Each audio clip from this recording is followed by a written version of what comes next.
Okay, so in this lecture we will wrap up the course by presenting information about the proof of the central limit theorem. So the central limit theorem organizes pretty much everything we've learned in the course.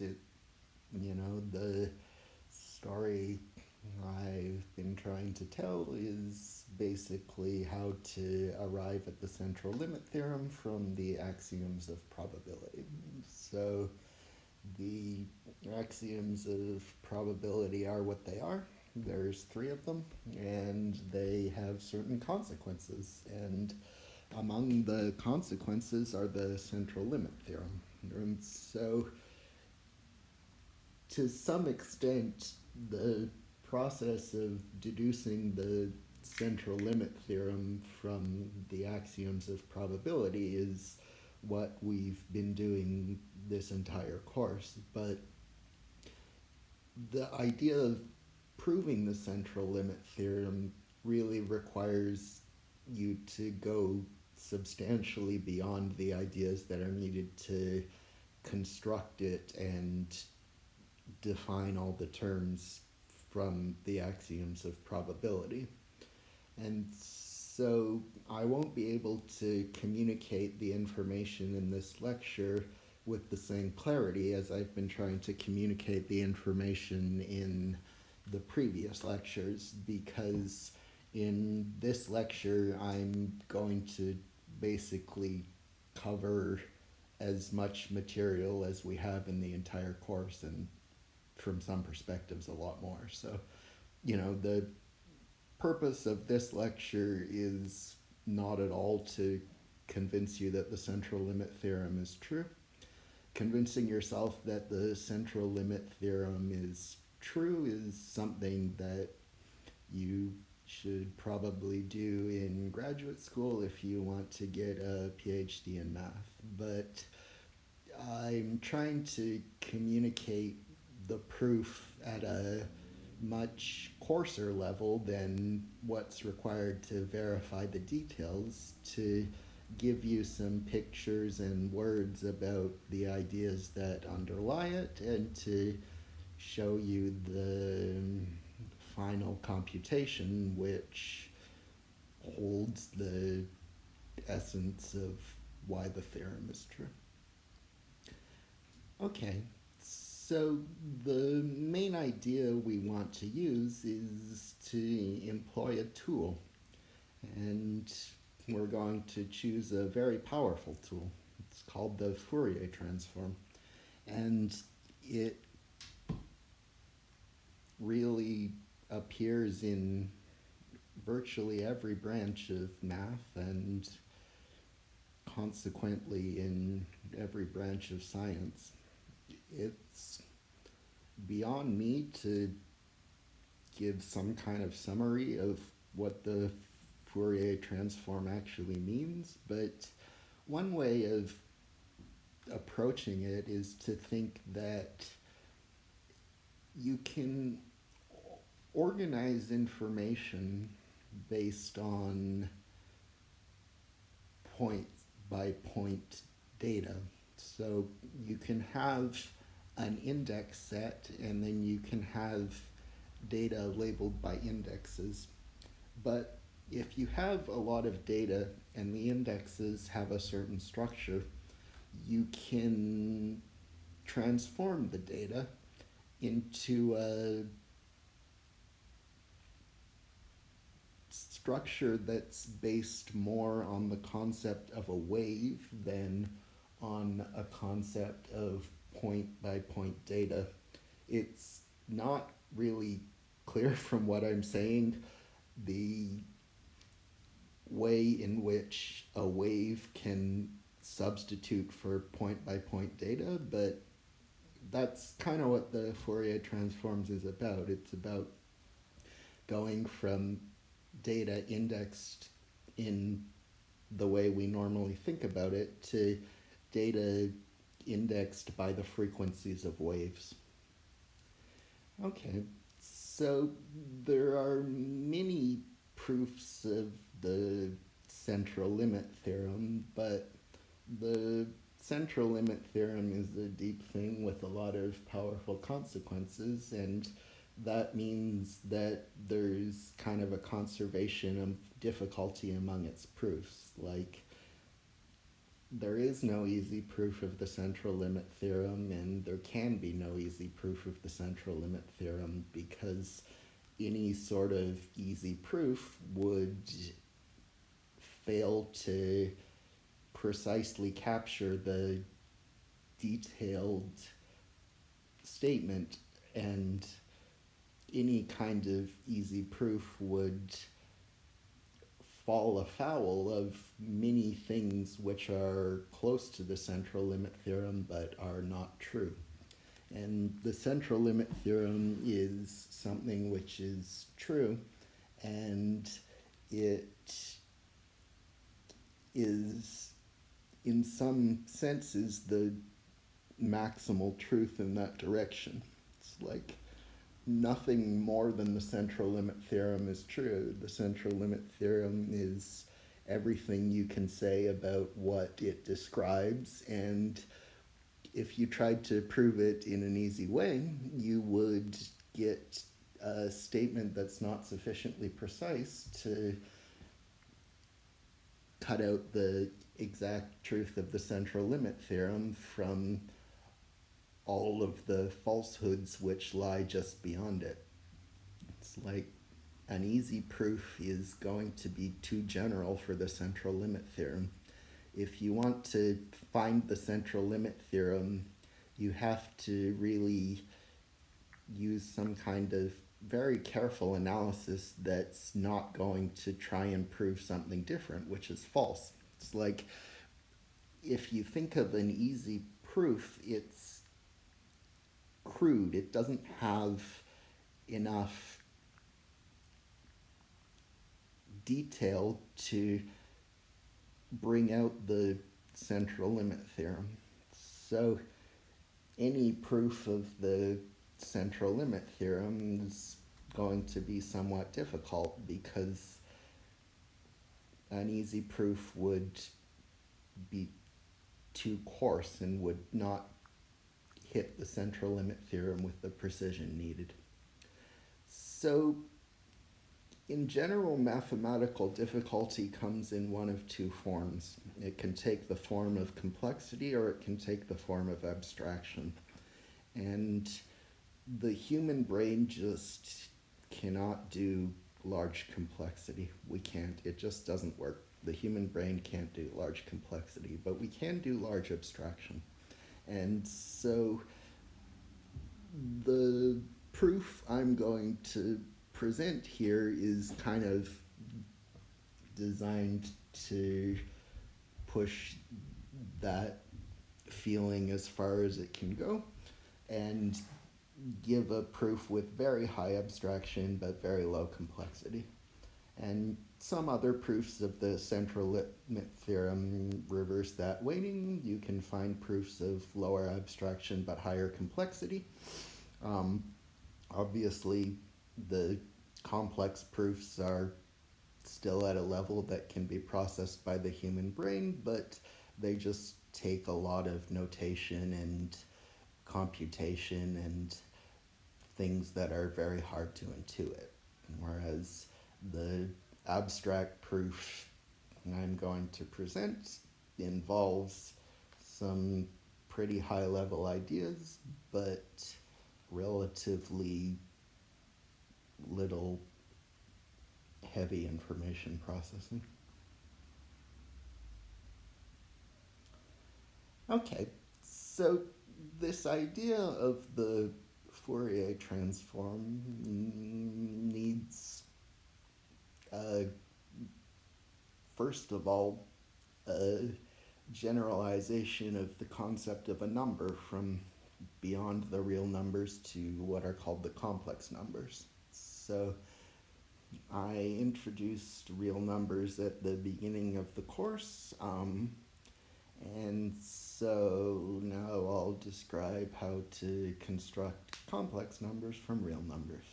So complex number is an expression of the form a plus bi, where a and b are real numbers and I is a formal symbol which behaves like a variable satisfying I squared equals minus 1.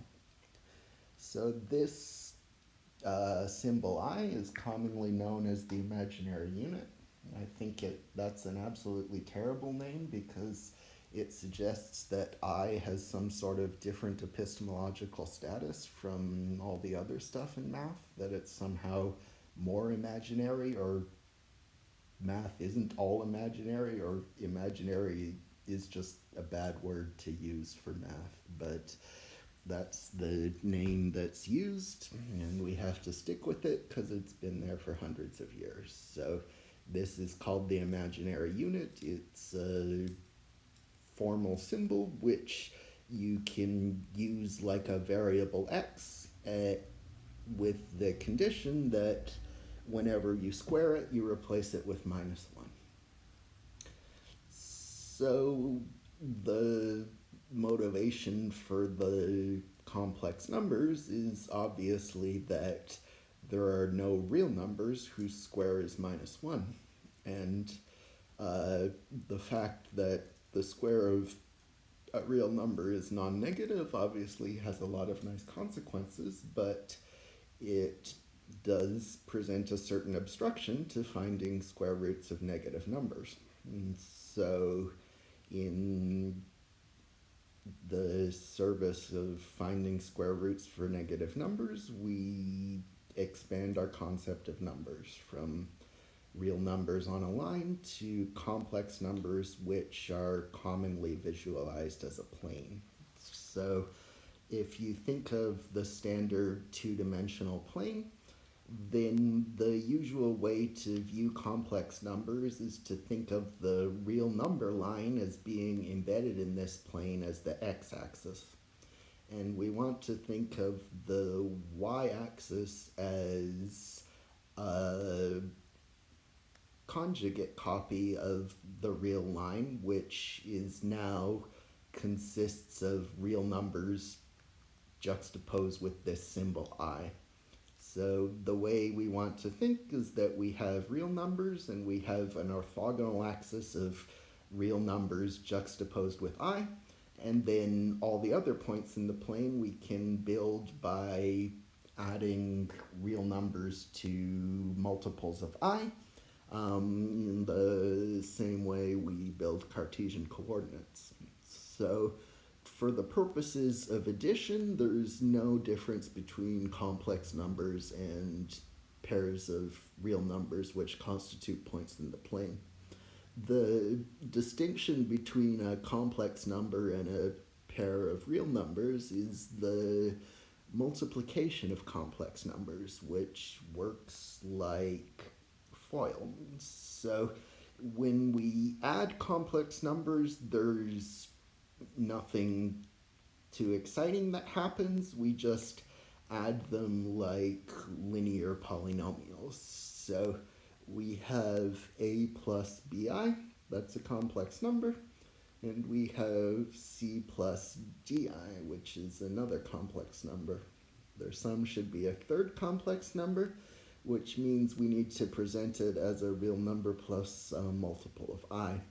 And the way we reorganize a plus bi and c plus di into a real number plus a multiple of I is to say that the real number is a plus c and the multiple of I is b plus d. So that's what you would expect if you were adding these like I was just a variable x. So if we have a look at the thing that's written on the bottom of the page describing the multiplication of complex numbers, you can see you expand the things as if I were a variable x, and then you replace I squared with minus 1, and you organize everything like that. So if you had this as a normal FOIL, you would end up with AC plus AD plus BCX plus BDX squared. And what happens with complex numbers is that all of the quadratic and higher terms just get collapsed back down to real and imaginary numbers, because when you square I, it turns into -1. So multiplying complex numbers works like multiplying linear functions with a variable, except you never get a square or a higher power of I. Any power of I that's higher than 1 can be converted either into a real number or a multiple of the first power of I. So I squared is -1. You can think I cubed should be I times I squared, which should be minus I. So the third power of I is minus I. The fourth power of I is 1. You never leave the complex plane by taking powers of I. So what it does when you set I squared equals -1 is it produces a two-dimensional space, whereas if you had a variable, you would get polynomials of higher degree, which would have a dimension equal to the degree. So you can multiply complex numbers, and there is virtually no context in which thinking of a complex number as an arithmetic object that works like a real number will lead you wrong. So if you ever have a complex number, you can do arithmetic with it just like a real number. You can add it and multiply like we have written here. And typically what's done when studying complex numbers is you don't even write them out in this explicit form a plus bi that makes reference to the construction from real numbers. You just refer to a complex number as something like z or w, and understand that this single letter contains implicitly two real numbers. And if you have complex numbers, z and w, you can multiply them and add them, and just do everything you do with real numbers, and it doesn't get any different until you start investigating the consequences of having square roots for negative numbers. Okay, so one of the many things that works verbatim translation from real numbers to complex numbers is the translation of the theory of the infinitesimal calculus from real valued functions on the real numbers to complex valued functions on the real numbers. So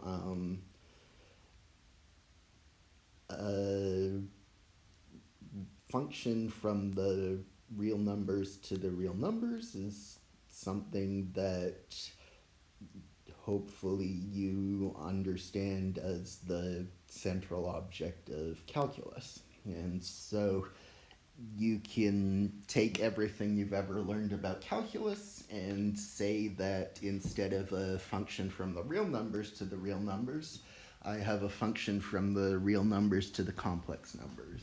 And it's a symbol for symbol translation. Nothing changes. Okay, so given that we've hypothesized the possibility of doing calculus with complex numbers, we can define what's called the Fourier Transform. We have a function from the real numbers to the complex numbers. And so what we do is we say the value of the Fourier Transform at some point is what you get by integrating over the whole line the function just deposed with this thing, e to the I ts. And so the way to understand this thing, e to the its, is that it's a wave with frequency t times s.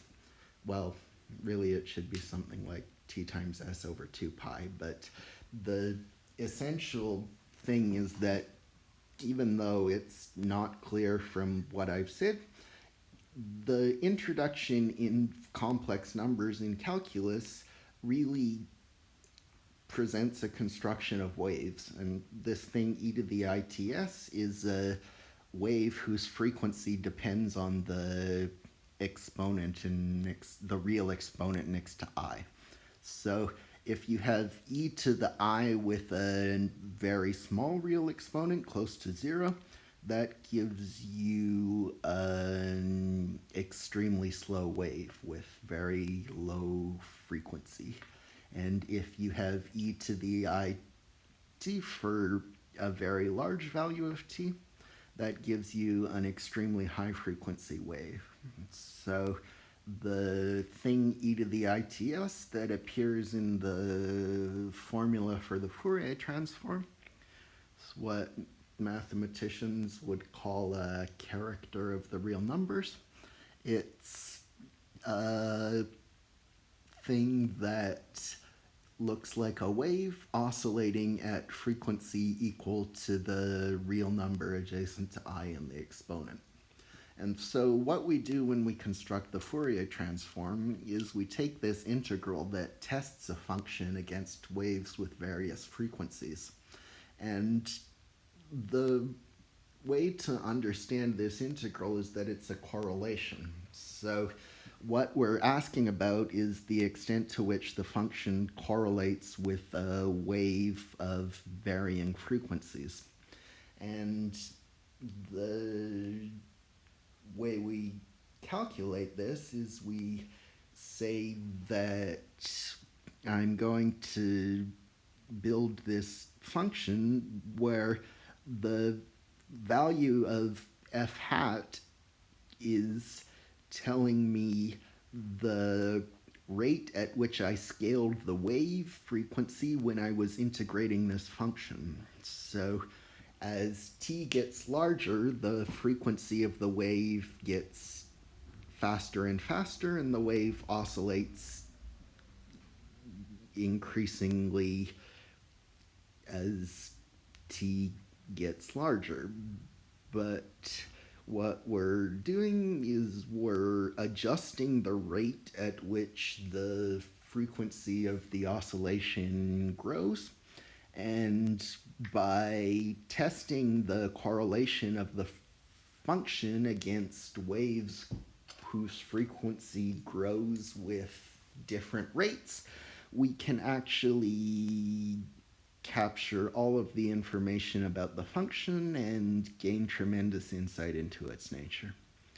So the Fourier transform is in general thought of as something you can do with functions, but in probability theory, we can specialize from functions to probability densities and think that as a special case of the Fourier transform, we can transform a continuous random variable by taking the Fourier transform of its probability density function.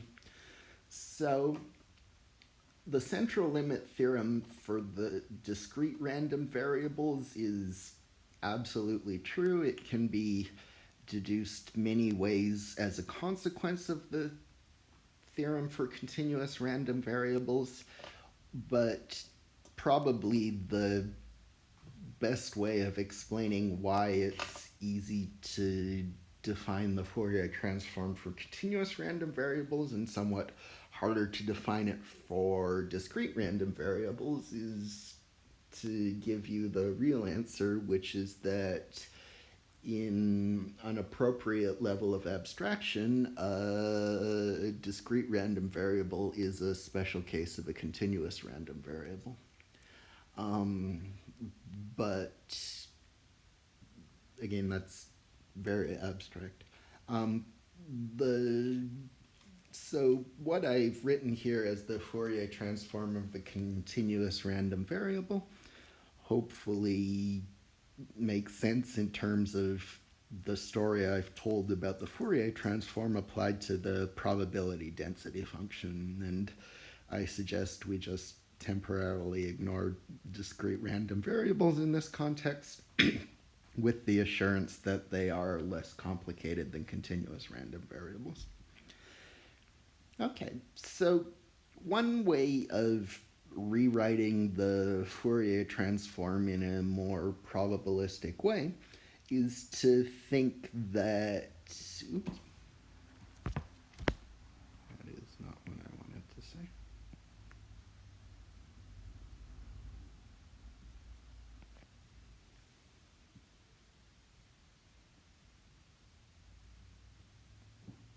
Okay, so one way of thinking about the Fourier transform in terms of probability is to say that this is the expectation of some kind of wave that has a frequency parameter s, and then the rest of the information about the wave is contained in the random variable. So it's like you're asking, what should I expect if I redistribute the information from this random variable over a wave in some appropriate fashion? And the frequency parameter s scales the wave, and by scaling the wave, you record all the information about the random variable.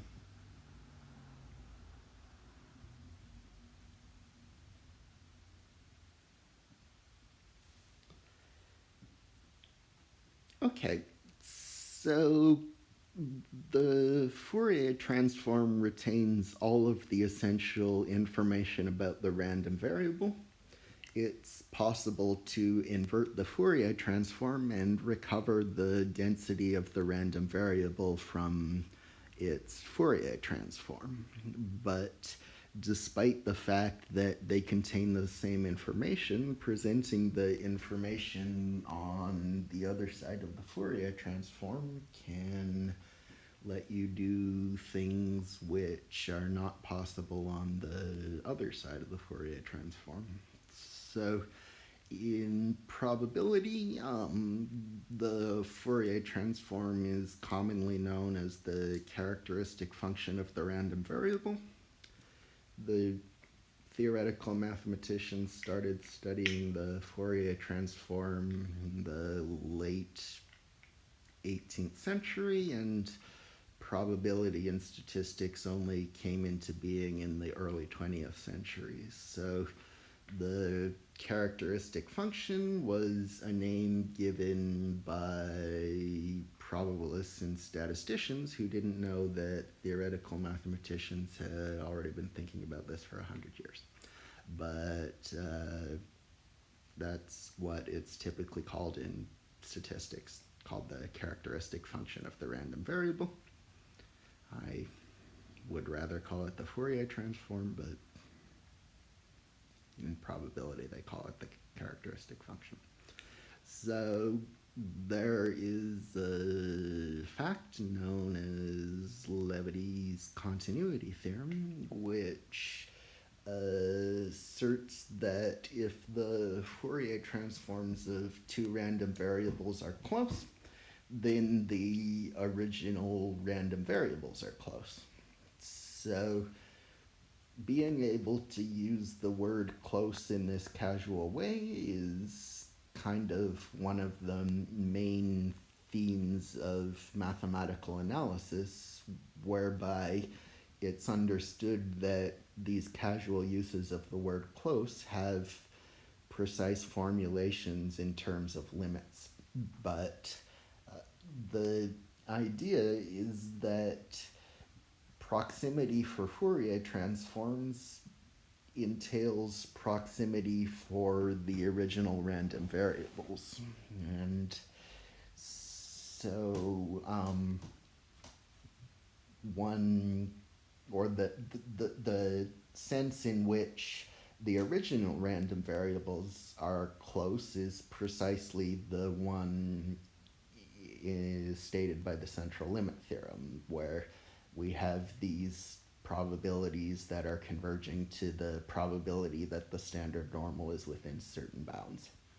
And the sense in which the Fourier transforms are close we'll just be casual about. But the idea is that we want to prove two random variables are very close. The normalized sum and the standard normal. And where we're going to do that is to show that their Fourier transforms are close. Okay, so one may compute that the Fourier transform of the standard normal is exactly its density back again. So this is one of the many amazing properties of the standard normal, or normal distributions in general. They are either fixed points or eigenfunctions of the Fourier transform. The standard normal in particular is a fixed point of the Fourier transform.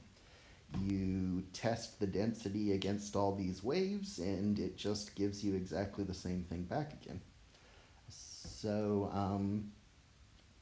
the Fourier transform of the standard normal is something that we want to think of as given to us. Just that standard normal has a Fourier transform equal to its density. And so what we want to do is then to show that the Fourier transform of the thing we're interested in is close to the density of the standard normal, because the Fourier transform of the standard normal of itself. So the assertion that the Fourier transform of the normalized sum is roughly the density of the standard normal is equivalent to the assertion that the Fourier transform of the normalized sum is close to the Fourier transform of the standard normal. And proximity of Fourier transforms gives us proximity of the original random variables. So we have a really nice thing, which is that we're trying to take the Fourier transform of an equation or an approximate equation, and we take the Fourier transforms of both sides, and one side comes out to be exactly what it was before. And that's good because we understand what it was before, and so we keep understanding it. Okay, so then we have these IID random variables, and we're going to simplify things by assuming that we've already subtracted the expectation so that the expectation is 0, and we've already scaled the variance to be 1. So if we set the mean equal to 0 and the variance equal to 1, we can see that the prediction of the standard, or the prediction of the central limit theorem, is that the sum divided by the square root of n is roughly the standard normal. So if you can think that the square root of n is the standard deviation of the long-term sum, and so what we're saying is that the sum divided by its standard deviation is approximately the standard normal, which hopefully makes sense as an interpretation of the central limit theorem.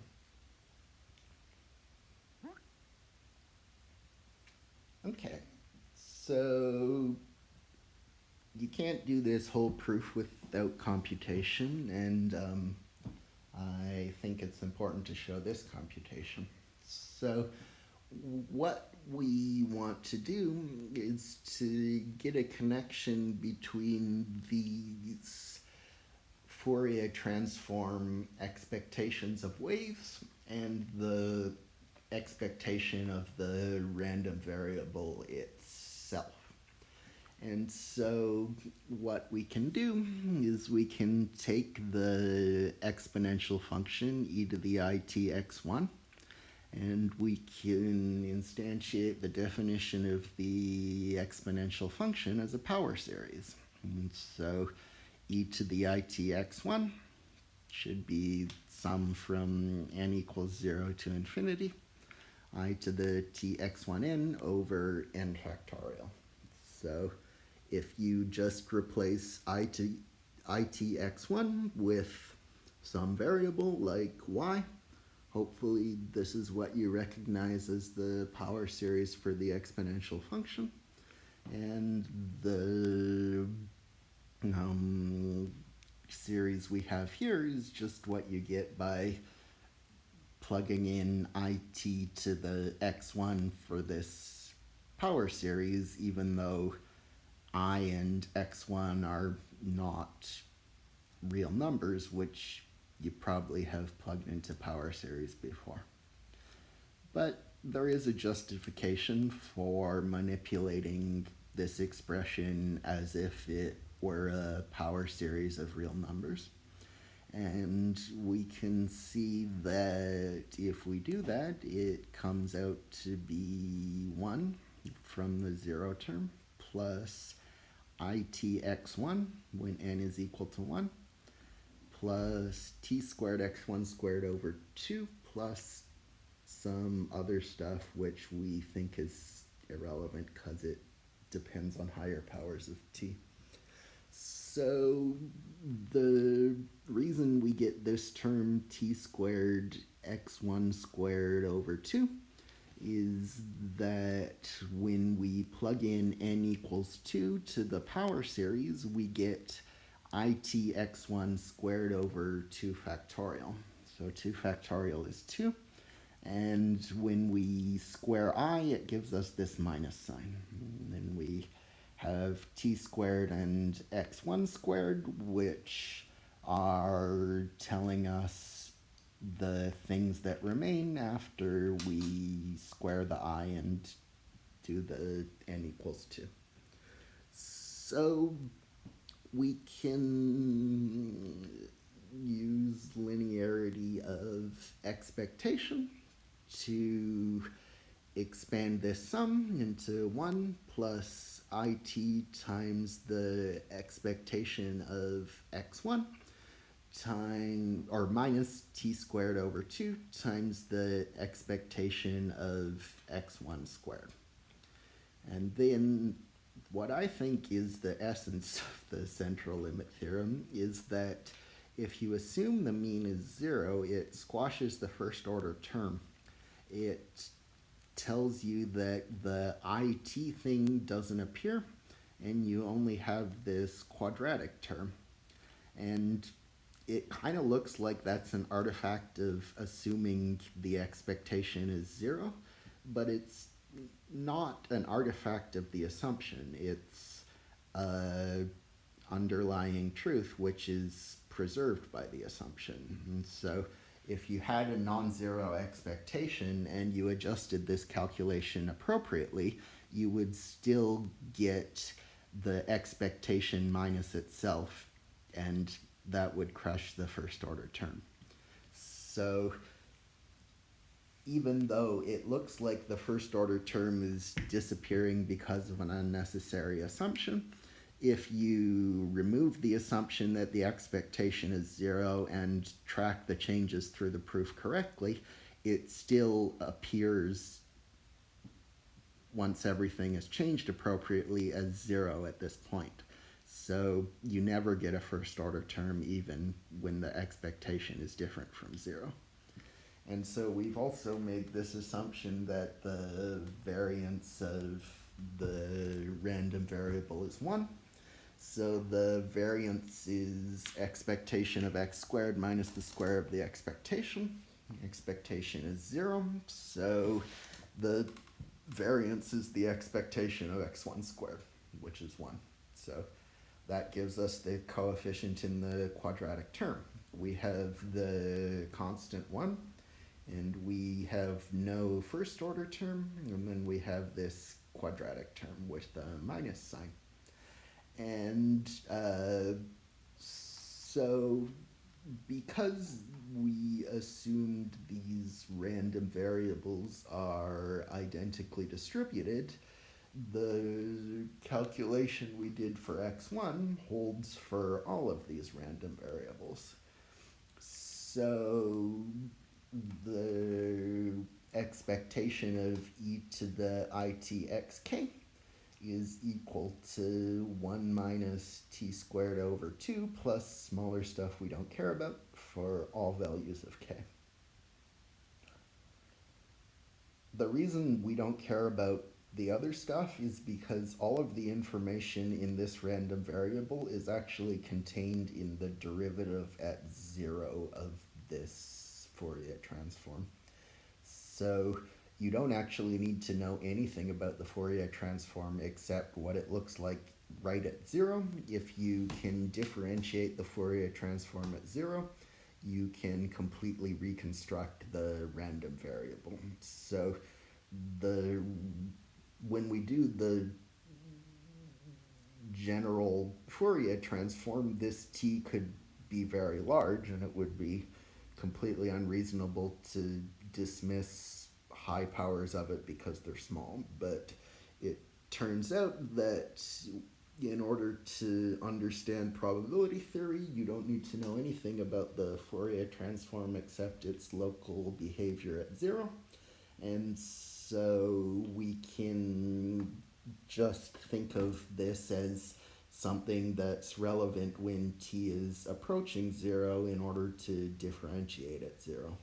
So if t is approaching 0, then t squared is massively larger than t cubed and higher powers. So this constant 1 looks gigantic, and this minus t squared looks really small, but all of the other stuff is way too small even compared with t squared. Okay, so we can see that when we take the Fourier transform of a sum, the exponential function converts sums into products. It is a homomorphism from addition to multiplication.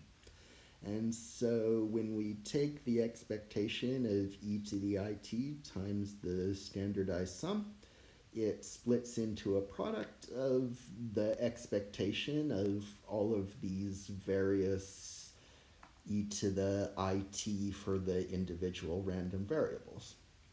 And then because these random variables are independent, these e to the it things are also independent, and their expectation is the product of expectations. So we have the expectation of e to the it x1 over root n up to e to the it xn over root n. And because these are independent, it turns into the product expectation of e to the it x1 over root n up to expectation of e to the it xn over root n. And we calculated that all of these individual expectations were roughly 1 minus t squared over 2. So when we insert the normalization by the square root of n, we get 1 minus t squared over 2n to the power of n. Okay, so we used the definition of the exponential function as a power series. The exponential function has several equivalent definitions. Another equivalent definition of the exponential function is as the compound interest formula, which is the limit as n goes to infinity of 1 plus t over n to the power of n. And so what we can do is we can say that we calculated the expectation of e to the it times the standardized sum is the nth power of 1 minus t squared over 2n plus some smaller stuff we don't care about. And then the compound interest formula tells us that 1 minus t squared over 2n to the nth power is roughly e to the minus t squared over 2, which you may recognize as the density of the standard normal up to a constant. So I've been extremely casual with constants in this proof. I haven't really discussed them at all. I've just tried to show you why the e to the minus t squared over 2 appears without carefully tracking the factors of pi. But you can see essentially what's going on is that we get a thing that's 1 minus t squared over 2n to the nth power. And that's really close to e to the minus 2 squared over 2. And that's the central limit theorem. So what we've done is we've shown that the Fourier transform of the sum is roughly, or the standardized sum is roughly equal to the density of the standard normal.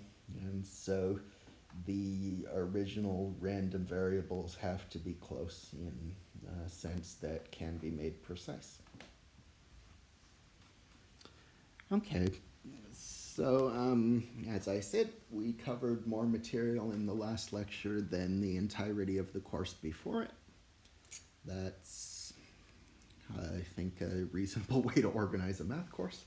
But yeah, just, the material from this lecture will not be addressed in any way on the final exam.